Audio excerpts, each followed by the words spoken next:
Hello students, तो स्वागत है आप लोगों का एजुकेशनल वर्ल्ड में। मैं हूं हेमंत कौशल और आज मैं आप लोगों को राना टिग्रिना के बारे में, उसके डाइजेस्टिव सिस्टम, उसके blood vascular system, respiratory system और रिप्रोडक्टिव सिस्टम के बारे में बताने वाला हूं। आप जैसा कि आप लोगों को पता है, क्लास 11th के सिलेबस में जो है राना टिग्रिना के बारे में जिक्र किया गया है और ये सीई की प्रिपरेशन के लिए, यानी मेडिकल एस्पिरेंट्स जो नेपाल में कॉमन एंट्रेंस एग्जामिनेशन के लिए प्रिपेयर कर रहे हैं, उन लोगों के लिए भी बहुत ही इंपॉर्टेंट है। मैं इस तरह पढ़ाऊंगा कि आप लोगों को जो है एमसीक्यू के आधार में और थ्योरी बेस्ड दोनों के लिए जो है क्या कहते हैं, आप लोगों को सही आसानी हो जाए। और मैं आपको नोट्स जो है इसके बाद में जो है पीडीएफ लिंक में आपको प्रोवाइड कर दूंगा। तो चलिए शुरू करते हैं। राना टिग्रिना यानी कॉमन इंडियन फ्रॉग। तो लेट्स स्टार्ट द वीडियो। तो क्या है कि कॉमन इंडियन फ्रॉग जो होते हैं वो नॉर्मली इंडिया, नेपाल और पाकिस्तान के आसपास वाले एरिया में, यानी पानी में, पानी के आसपास पाए जाते हैं। ज़्यादातर इन फ्रॉग्स को जो है हम लोग बरसात के टाइम पे हम लोग देख सकते हैं, यानी इसी मौसम में जो है हम लोग फ्रॉग्स को देखने का मौका मिलता है हम लोगों को। तो इंडियन जो बुल फ्रॉग्स हैं हमारे, वो आसपास हम लोग आसानी से देख सकते हैं। कोई बड़ा होते हैं, कोई छोटे होते हैं। तो इस समय क्या होता है, आप लोगों को पता है कि नहीं पता है, ये जो है एम्फीबियंस के अंदर आते हैं। तो एम्फीबियंस के जो कैरेक्टर होते हैं वो जो है, इन लोग पानी में और ज़मीन में दोनों में रह लेते हैं। पानी में लोग जो है क्या कहते हैं, अपने स्किन के जरिए से जो रेस्पिरेशन करते हैं, और जब बाहर रहते हैं तो इन लोग अपने लंग्स के जरिए से। इन लोगों के दोनों दोनों टाइप का रेस्पिरेशन जो है इन लोगों के अंदर प्रेजेंट रहता है। तो चलिए शुरू करते हैं। हम लोग नेक्स्ट स्लाइड की ओर जाते हैं। सबसे पहले हम लोग कुछ फिगर देखेंगे। इस फिगर को आप लोग देखकर बता सकते हैं, ये अभी टर टर का आवाज़ निकालने की कोशिश कर रहा है ना। और ये फ्रॉग है जो है पानी के आसपास जो है, चाहे मतलब कि गंदे जगह पे अथवा मतलब कि हल्का मॉइस्ट एरिया में जो है बैठा हुआ है। और इस फोटो का आप देख सकते हैं कि ये जो है ब्रीडिंग सीजन के टाइम पे इन दोनों, एक मेल फीमेल फ्रॉग्स जो है ब्रीडिंग करने का प्रक्रिया को जो है जारी। इन लोगों का फर्टिलाइजेशन एक्सटर्नल होता है, उसके बारे में मैं आप लोगों को आगे जो है स्लाइड्स में बताने वाला हूँ। तो चलिए शुरू करते हैं। सबसे पहले राना टिग्रिना का सिस्टमेटिक पोजीशन के बारे में हम लोग बात करते हैं। तो राना टिग्रिना का जो सिस्टमेटिक पोजीशन है, उसमें जो फाइलम, जिस फाइलम में ये पड़ता है वो कॉर्डेटा है। आप लोगों को पता ही होगा, कॉर्डेटा का मतलब ऐसे एनिमल जिसके अंदर कॉर्डेट्स पाए जाते हैं, जिनके अंदर वर्टिब्रल कॉलम्स होते हैं, कॉर्डेट नोटोकॉर्ड होता है, यानी स्पाइनल कॉर्ड होता है। वैसे एनिमल्स को क्या बोलते हैं, कॉर्डेटा के अंदर आते हैं। हम लोग आप लोगों को बता दूं कि जो सिस्टमेटिक पोजीशन होता है, उस सिस्टमेटिक पोजीशन से हम लोगों को कम से कम करीब 40%, हम लोगों को कोई भी एनिमल का कैरेक्टर 40% कैरेक्टर जो है हम लोगों को इसी सिस्टमेटिक पोजीशन से पता चल सकता है। तो चलिए देखते हैं। सबसे पहले क्या है, कौन से ग्रुप में पड़ता है, वर्टिब्राटा। वर्टिब्राटा में यानी वर्टिब्रेट हुआ मतलब जिसके अंदर वर्टिब्रेट होता है वो किसमें आता है, वर्टिब्राटा। इसका सब फाइलम है ग्नैथोस्टोमा। क्या है, ग्नैथोस्टोमा। आप लोगों को, अगर आप लोगों ने पाइसेस के बारे में कभी पढ़ा होगा तो आप लोगों को पता होगा कि सबसे पहला जो सब फाइलम है अग्नाथा। अग्नाथा मतलब जिनके अंदर जॉ नहीं होता, जॉलेस फिशेस को बोलते हैं अग्नाथा। है नी। वैसे ए मतलब क्या होता, नहीं है। इसमें क्या है, ग्नाथा मतलब जॉ है, विथ जॉ। क्या है, विथ जॉ। वैसे एनिमल जिनके अंदर जॉ प्रेजेंट है उसको बोलते हैं ग्नैथोस्टोमाटा। इसके क्लास है एम्फीबिया। एम्फीबिया के बारे में मैंने आपको बताया, एम्फीबिया के ढेर सारे कैरेक्टर्स हैं, लेकिन कुछ कैरेक्टर्स के बारे में अगर हम लोग बात किया जाए तो एम्फीबिया वैसे एनिमल्स हैं जो जमीन और पानी दोनों में आराम से रह लेते हैं। दूसरा, इसके सब ऑर्डर के बारे में बात किया जाए तो इनका सब ऑर्डर है डाइप्लेसियोकोइला। डाइप्लेसियोकोइला मतलब इनका जो वर्टिब्रल कॉलम होता है, इनका वर्टिब्रल कॉलम में इनके 7 वर्टिब्रा, जो 7 वर्टिब्रा है वो कनकेव होते हैं, और 8th वाला जो होता है वो बाई कनकेव होता है। और इनका जीनस राना और स्पीसीज टिग्रिना के अंदर आ जाता है। और दोस्तों मैं आपको बता दूं कि क्या कहते हैं, जो राना और टिग्रिना ये जो है, जो साइंटिफिक नेम है इसका, ये बहुत ही पुराना नेम है। अभी जो रिसेंटली नया नेम आया है इसका, जो राना टिग्रिना का यानी फ्रॉग का, वो है होप्लोबैट्राचस टिग्रिनस। आप लोगों को ये क्वेश्चन में आ सकता है, रिसेंट नेम जो है क्या कहते हैं, साइंटिफिक नेम फ्रॉग का होप्लोबैट्राचस टिग्रिनस। ठीक है। नेक्स्ट स्लाइड हम लोग देखेंगे तो इसका हैबिट और हैबिटेट के बारे में बात करेंगे। हैबिट और हैबिटेट मतलब कि किस तरह के वातावरण में रहता है, क्या खाता है, क्या पीता है, उसके बारे में जो है हम लोग बात करेंगे। इसका हम लोगों को पता ही है, फ्रॉग जो है ज़्यादातर पानी में पाया जाता है, पानी के आसपास पाया जाता है। उसका हैबिटेट वही है। कहाँ पे पाता है वो, कहाँ पे पाया जाता है वो, पानी में पाया जाता है जो है क्या कहते हैं। और पानी के आसपास जो है गंदे एरिया में जो है फ्रॉग्स को हम लोग मजे से देख सकते हैं। पानी के पास में क्यों मिलता है, क्योंकि इसके में क्यूटेनियस रेस्पिरेशन होता है। क्यूटेनियस रेस्पिरेशन मतलब वैसा रेस्पिरेशन जो स्किन से होता है, स्किन से ही अपना ऑक्सीजन को ले लेता है पानी में, और स्किन से ही जो है कार्बन डाइऑक्साइड को बाहर निकाल देता है। उस टाइप के रेस्पिरेशन में क्या बोलते हैं, क्यूटेनियस रेस्पिरेशन। और दूसरा वजह जो क्या कहते हैं पानी के पास रहने का दूसरा वजह जो है वो है एनिमी से अपने एस्केप कर सके, वो एस्केप यानी भाग सके। अब मान लो क्या कहते हैं, हम इंसान हैं, फ्रॉग को अचानक से पकड़ने के पानी के पास में, तो कूद के पानी के अंदर चला जाता है कि नहीं चला जाता है, तो इसीलिए वो पानी के आसपास ही रहता है। और ब्रीडिंग के सीजन में ही हम लोग मतलब कि यानी रेनी सीजन में ही हम लोग फ्रॉग को इधर उधर देख सकते हैं। वैसे नॉर्मल कंडीशन में अगर देखेंगे आप तो पानी के पास में या तो पानी के अंदर ही मिलेगा आपको। और इसके हैबिटेट के बारे में बात किया जाए, मतलब यानी हैबिट के बारे में बात किया जाए, तो एकदम ही क्या कहते हैं नॉर्मल सा एनिमल है, हार्मलेस है, नॉन पॉइजनस है। इसके कुछ कुछ स्पीसीज में इसके स्किन में जो है वेनम ग्लैंड्स प्रेजेंट होते हैं, लेकिन ये पॉइजनस नहीं होता है। वेनमस और पॉइजनस दोनों अलग अलग चीज़ें, इसके बारे में भी मैं आप लोगों को बताने वाला हूँ आगे आगे वीडियोज़ वगैरह में। और ये क्विक मूविंग एनिमल है, यानी इसको हल्का से भी कुछ खतरा महसूस हुआ तो तुरंत भाग जाएगा ये। और ये एक्टिव है, एक्टिव यानी जब भी ब्रीडिंग सीजन आता है या इन लोगों का नॉर्मल स्प्रिंग सीजन आता है उस समय ये एकदम ही एक्टिव रहते हैं। इसमें सबसे फर्स्ट पॉइंट है इसकी क्या कहते हैं हैबिट और हैबिटेट में सबसे पहला पॉइंट लोकोमोशन। लोकोमोशन के बारे में अगर बात किया जाए तो लोकोमोशन यानी मूवमेंट, एक जगह से दूसरी जगह पे कैसे लोकोमोट करता है। तो सबसे पहला लोकोमोशन है ये लीपिंग करके, लीपिंग यानी जंप करके, फ्रॉग जंप करके। अब देखिए इसका आगे वाला जो फोर लिम्ब है, फोर लिम्ब एकदम स्ट्रेट रहता है, और जो हाइंड लिम्ब है इसका ये सिकुड़ा हुआ रहता है। इस समय क्या होता है, वो अपने हाइंड लिम्स को यानी मस्कुलर जो लिम्स है उसको पुश करके जंप करता है, उसको बोलते हैं लीपिंग। पहला तरीका इससे लोकोमोशन करता है। दूसरा लोकोमोशन पानी के अंदर होता है, वो भी हाइंड लिम्ब से ही होता है। हाइंड लिम्ब से वो पानी को पुश करता है, पुश करने से उसका बॉडी आगे स्विम करता है। फीडिंग प्रोसेस इसका देख सकते हैं आप लोग, ये फिगर में स्लोमो दिखाया जा रहा है आपको, एक इंसेक्ट को कैसे ये खा रहा है अपने टंग में। इसके टंग में जो है म्यूकस ग्लैंड्स प्रेजेंट होते हैं, उस ग्लैंड से जो है क्या कहते हैं एक चिपचिपा पदार्थ निकलता है, जिससे वो इंसेक्ट के ऊपर अटैक करता है अपने जुबान से, और इंसेक्ट को चिपका के अपने मुंह के अंदर ले आता है। स्विमिंग को आपने मैंने जो है आपको इससे पहले वाले वीडियो में मैं आपको दिखा चुका हूँ। क्रोकिंग साउंड ब्रीडिंग सीजन में आप लोगों ने सुना होगा, रात के समय अथवा जब पानी बरसता है उस समय आप लोगों ने सुना होगा क्रोकिंग साउंड। टर टर का जो आवाज आता है वो क्रोकिंग साउंड होता है। वो क्रोकिंग साउंड किस लिए करता है आप लोगों को मैं बता दूं, वो एक तरह का सेक्स कॉल है, उसको क्या बोलते हैं वो फीमेल को अट्रैक्ट करने, फीमेल को बुलाने के लिए वो टर टर का आवाज निकलता है। वो किस समय होता है, ब्रीडिंग सीजन में सिर्फ होता है, ठीक है। और सीजनल चेंजेस यानी क्या कहते हैं हाइबरनेशन वगैरह हो गया। हाइबरनेशन यानी कि ज़्यादा कोल्ड वेदर है, अब मान लीजिए एकदम ठंडी के टाइम पे फ्रॉग जो है कोल्ड ब्लडेड एनिमल है, जैसा कि हम लोगों को पता है कि फ्रॉग क्या है, कोल्ड ब्लडेड एनिमल है। तो यानी अपना टेम्परेचर जो है वातावरण के हिसाब से चेंज कर सकता है। तो क्या होता है जब ठंडी का समय आता है तो इसका बॉडी भी एकदम ठंड पड़ जाता है, ठंडा होने की वजह से इसका बॉडी में जो मेटाबॉलिज्म होता है वो मेटाबॉलिज्म एकदम ही बंद हो जाता है। और उसके बारे में और बताया जाए तो जो मेटाबॉलिज्म होता है इन लोग का जब बंद हो जाता है तो क्या करते हैं एकदम रेस्ट स्टेट में आ जाते हैं। किस स्टेट में आ जाते हैं, रेस्ट स्टेट में आ जाते हैं। तो इसको क्या बोलते हैं, विंटर स्लीप। ठंडे के टाइम पे जो उन लोग जो सो जाते हैं रेस्ट स्टेट में, इस फिगर में आप लोग देख सकते हैं, ये देखिए ठंडी के टाइम पे जो है जमीन के अंदर जाके सो चुका है। जब गर्मी का मौसम आएगा या मतलब कि जब क्या कहते हैं स्प्रिंग सीजन आएगा उस समय ये फिर से वापस आ जाएगा अपनी नॉर्मल स्टेट में। तो इस सिस्टम को क्या बोलते हैं, मतलब इस चेंज को क्या बोलते हैं, हाइबरनेशन है। क्या बोलते हैं, हाइबरनेशन। हाइबरनेशन दो टाइप का होता है, एक जो ठंडी में होने वाला हाइबरनेशन विंटर स्लीप, और एक समर स्लीप होता है। समर स्लीप को एस्टिवेशन बोलते हैं। क्या बोलते हैं, एस्टिवेशन। इसमें क्या होता है, गर्मी की वजह से उसका मेटाबॉलिज्म बंद हो जाता है और वो एस्टिवेशन में चला जाता है। उसको क्या बोलते हैं, seasonal changes. Seasonal changes frog में इस तरह होता है।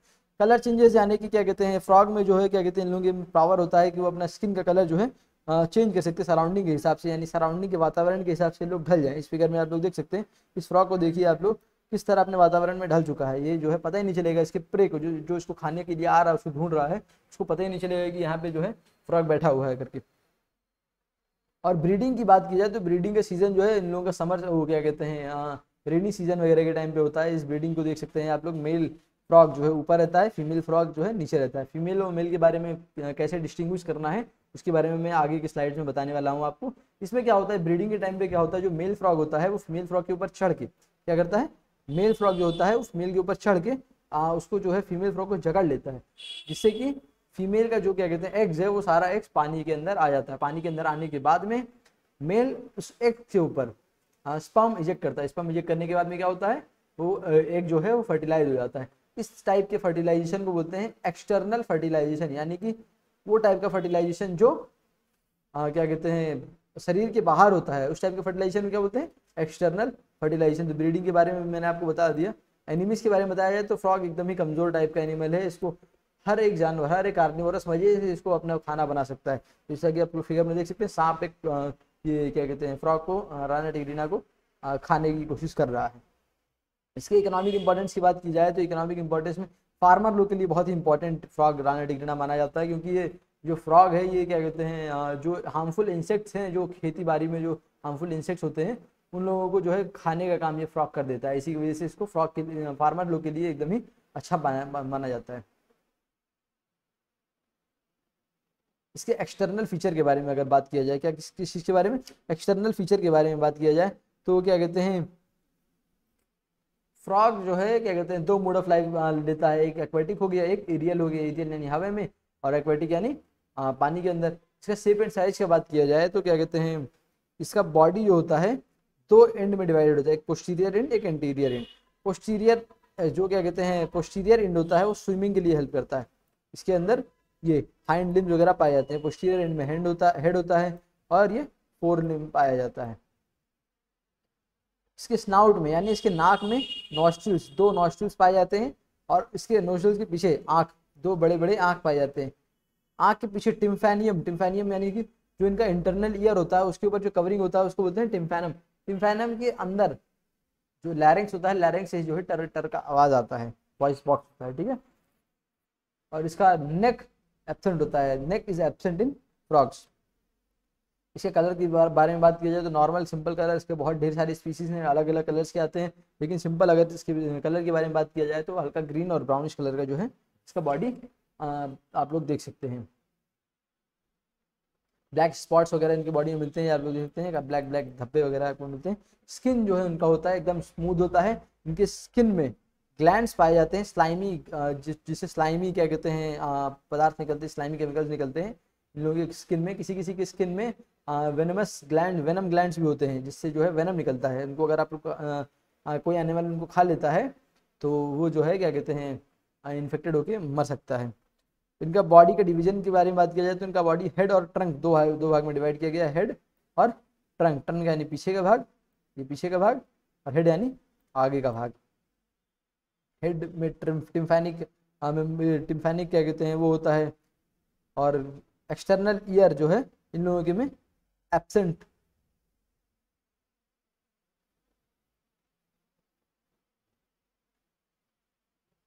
होता है, एब्सेंट होता है। और कैसे डिस्टिंग्विश करना है कि ये मेल है कि फीमेल है, फीमेल है कि मेल है, डिस्टिंग्विश करने के लिए आप लोगों को 3-4 पॉइंट्स के बारे में मैं आपको बताऊंगा। सबसे पहला पॉइंट है, अगर कोई भी फ्रॉग स्मॉलर इन साइज है, अगर छोटा है और कलर में अगर डार्क है तो वो क्या है, मेल है। अगर छोटा है और कलर में डार्क है, लेकिन इससे भी एग्जैक्टली पता नहीं चल सकता छोटा है कि डार्क है। अगर ब्रीडिंग सीजन में मैच्योर मेल को देखेंगे तभी हम लोग को पता चलेगा, वैसे और कोई छोटा मेल भी हो सकता है ना, तो उसकी वजह से जो है हम लोग को डिस्टिंग्विश करना थोड़ा मुश्किल होता है। एज वी नो दैट इन लोगों के में जो है सेक्स ऑर्गन्स नहीं होते हैं।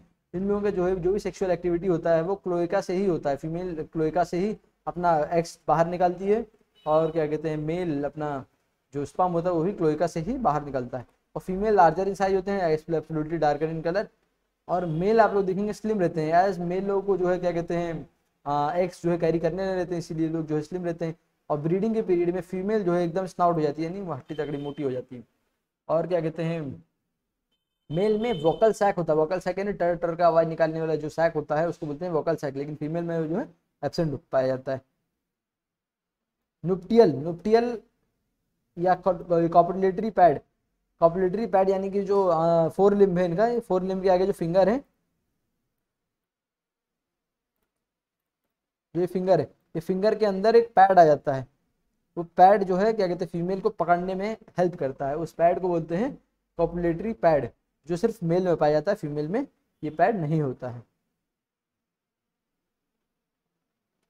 और इसके डाइजेस्टिव सिस्टम के बारे में हम लोग बात करेंगे। डाइजेस्टिव सिस्टम के बारे में बात करते वक्त जो है डाइजेस्टिव सिस्टम जो है इसमें एलिमेंट्री कैनाल होता है और डाइजेस्टिव ग्लैंड होता है। Digestive system comprises of alimentary canal and digestive gland. और एलिमेंट्री कैनाल कहाँ से शुरू होता है, माउथ से शुरू होता है। कहाँ से, माउथ से शुरू होता है, और खत्म कहाँ पे होता है, क्लोएका में खत्म होता है। तो आप लोग देख सकते हैं माउथ से डाइजेस्टिव पार्ट शुरू हुआ, यहाँ पे आया, यहाँ से आगे स्टमक में, स्टमक से ड्यूडेनम में, ड्यूडेनम से इंटेस्टाइन में, इंटेस्टाइन से रेक्टम, रेक्टम से क्लोएका में। ये है इनका डाइजेस्टिव सिस्टम। यहाँ पे पैनक्रियास, पैनक्रियास से यहाँ पे पैनक्रियाटिक जूस आता है, ठीक है। तो हम लोग बात करेंगे डाइजेस्टिव सिस्टम के बारे में। सबसे पहला है माउथ। माउथ जो है एक बड़ा सा गैप है, इसका अपर जो जॉ होता है वो इमूवेबल होता है। इमूवेबल मतलब कि जो मूवमेंट नहीं कर सकता, अपर जॉ मूवमेंट नहीं करता, सिर्फ इनका लोअर जॉ ही मूवमेंट करता है। क्या करता है मूवमेंट? कौन सा जॉ करता है? लोअर जॉ करता है। मूवमेंट सिर्फ लोअर जॉ कर सकता है। और इनके माउथ के अंदर का जो कैविटी, जो स्पेस होता है उसको बोलते हैं बक्कल कैविटी। क्या बोलते हैं? Buccal cavity. बक्कल कैविटी में जो है म्यूकस सिक्रीटिंग ग्लैंड होते हैं। क्या होते हैं? म्यूकस सिक्रीटिंग ग्लैंड, जिनसे कि वो प्रे जो होता है टंग में चिपक जाता है। म्यूकस सिक्रीटिंग ग्लैंड कहाँ पे होते हैं? बक्कल कैविटी में होते हैं। एक बात मैं आपको बता दूं कि जो सलाइवरी ग्लैंड्स होते हैं, जैसे इंसान में सलाइवरी ग्लैंड्स पाए जाते हैं, वो जो है फ्रॉग्स में एब्सेंट होते हैं। सलाइवरी ग्लैंड्स फ्रॉग्स में नहीं होते हैं। इनके टीथ के बारे में बात की जाए, दांत के बारे में बात की जाए, तो हाँ, फ्रॉग्स में भी दांत पाए जाते हैं। आप लोग डाइसेक्शन करेंगे या आप लोग क्या कहते हैं स्टडी करेंगे तो आप लोगों को पता चलेगा फ्रॉग में भी दांत रहते हैं अपर जॉ में। यहाँ पे देखिए आप, ये अपर जॉ में ढेर सारे मैक्सिलरी टीथ है अपर जॉ में, और यहाँ पे 2 वोमराइन टीथ है। जो वोमराइन टीथ होता है ये चबाने में काम नहीं आता, ना तो मैक्सिलरी टीथ ना तो वोमराइन टीथ, दोनों टीथ चबाने में काम नहीं आता। इसलिए काम आते हैं कि जो खाया हुआ प्रे है, जो भी जानवर इसने खाया है, वो मुंह से बाहर ना चला जाए। इसीलिए क्या काम आता है? टीथ काम आता है। इनके टाइप को टीथ के क्या बोलते हैं? Homodont teeth. इनके इंटरनल नॉस्ट्रिल्स के बारे में बात किया जाए तो इनके जो वोमराइन टीथ है, वोमराइन टीथ की साइड में इंटरनल नॉस्ट्रिल्स पाए जाते हैं, जिनसे कि एयर ये जो है अपने अंदर ले सकते हैं। और दूसरा, इनकी टंग के बारे में बात किया जाए, टंग यानी जुबान के बारे में बात किया जाए तो इनका जुबान जो है बड़ा सा होता है, मोटा बड़ा सा होता है, फ्लैशी होता है। प्रोट्यूसिबल का मतलब क्या होता है? प्रोट्यूसिबल, प्रोट्यूसिबल मतलब कि बाहर निकाल के प्रे को पकड़ के फिर से अंदर ले जा सकते हैं, यानी कि अपना इनका जो जुबान होता है वो एक्सटेंडेबल होता है, प्रोट्यूसिबल होता है। और इसके बाद इनके टंग में जो टेस्ट बड्स पाए जाते हैं, क्या पाए जाते हैं? टेस्ट बड पाए जाते हैं और म्यूकस ग्लैंड्स पाए जाते हैं। इनका जो जुबान होता है ये लोअर जॉ के आगे की तरफ, किस तरफ? आगे की तरफ अटैच होता है, पीछे से, ये पीछे नहीं अटैच होता है, आगे अटैच होता है, आगे से बाहर निकलता है, ऐसे बाहर निकलता है वो। इनके फेरेंक्स के बारे में बात किया जाए, फेरेंक्स यानी जो क्या कहते हैं बकल कैविटी के अंदर जो फेरेंक्स है उसके बारे में बात की जाए। बकल कैविटी और फेरेंक्स को अगर ज्वाइन करके हम लोग कुछ बोला जाता है तो उसको बोलते हैं बको फेरेंजियल कैविटी। ये सारे नोट्स जो है आप लोग स्क्रीनशॉट लेके अथवा हैंड रिटन कॉपी में लिख के जो है आप लोग नोट्स बना सकते हैं। बकल कैविटी और फेरेंक्स को मिला के क्या बोलते हैं? बको फेरेंजियल कैविटी। बको फेरेंजियल कैविटी कहाँ पे ओपन होता है? ओसोफेगस में ओपन होता है। बको फेरेंजियल कैविटी कहाँ पे ओपन होता है? ओसोफेगस में ओपन होता है। डाइजेस्टिव सिस्टम,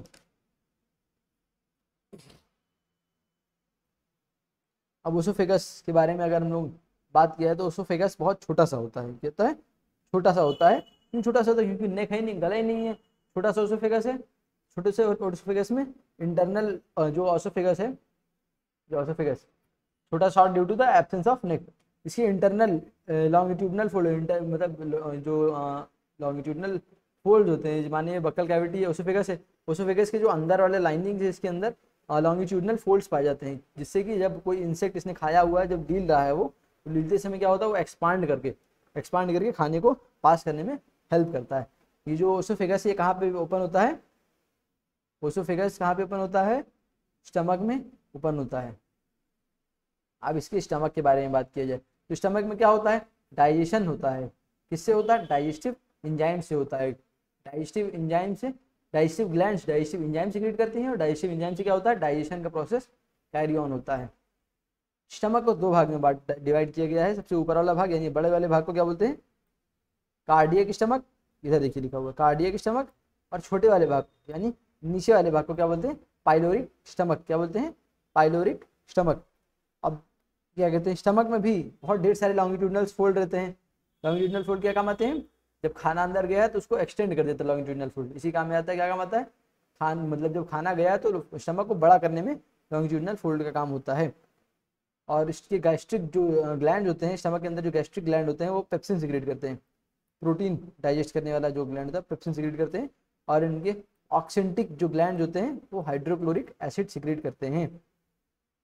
इनका जो पाइलोरिक इंड होता है, ये पाइलोरिक वो है स्टमक है, पाइलोरिक इंड यानी यहाँ पे क्या पाया जाता है कि स्पिंस्टर पाया जाता है। स्पिंस्टर यानी एक ऐसा मसल रहता है जो बंद और खुल सकता है। जब काम होगा तब बंद हो जाएगा, जब काम नहीं होगा तो मतलब जब जिस तरह जैसा काम होगा उस तरह होगा। अब मान लो खाना को पास होना है तो खुल जाएगा, खाना को पास नहीं करना है तो बंद रहेगा। स्पिंक्टर वाला मसल कहाँ पाया जाता है? पाइलोरिक एंड में पाया जाता है। पाइलोरिक एंड जो है अटैच रहता है उससे, देखिए पाइलोरिक एंड जाके इंटेस्टाइन से अटैच रहता है। इंटेस्टाइन मेसेंट्री से सपोर्टेड रहता है, इसके नीचे एक मेसेंट्री मेम्ब्रेन रहता है, उससे जो है स्मॉल इंटेस्टाइन सपोर्टेड रहता है। इंटेस्टाइन में दो भाग में है, एक लार्ज इंटेस्टाइन एक स्मॉल इंटेस्टाइन होता है। जो ये यू शेप आप देख रहे हैं, यू शेप, इसको बोलते हैं ड्यूडेनम। क्या बोलते हैं? Duodenum, U shape. और यू शेप में ही, ये यू शेप में ही एक हिपैटोपैनक्रियाटिक डक्ट होता है। क्या होता है? हिपैटोपैनक्रियाटिक डक्ट होता है। यहाँ पैनक्रिया से पैनक्रियाटिक जूस हिपैटोपैनक्रियाटिक डक्ट से स्मॉल इंटेस्टाइन में जाता है। स्मॉल इंटेस्टाइन जाके कहाँ पे कनेक्ट होता है? रेक्टम में कनेक्ट होता है। रेक्टम कहाँ पे कनेक्ट होता है? क्लोएका में कनेक्ट होता है। क्लोएका का काम क्या है? क्लोएका जो है यहीं से ही जो एग्स होते हैं वो भी बाहर आते हैं और जो स्पर्म होता है वो भी इसी जगह से बाहर आता है। ठीक है, आज के लिए इतना ही। डाइजेस्टिव सिस्टम हम लोग जो है क्या कहते हैं आज कंप्लीट किए हैं करीब करीब। और इसके बारे में जो है और डिटेल, डाइजेस्टिव ग्लैंड्स के बारे में जो भी डिटेल है वो मैं अगले वीडियो में आप लोगों के लिए अपलोड करूंगा। और जो है क्या कहते हैं एजुकेशनल वर्ल्ड की क्या कहते हैं जो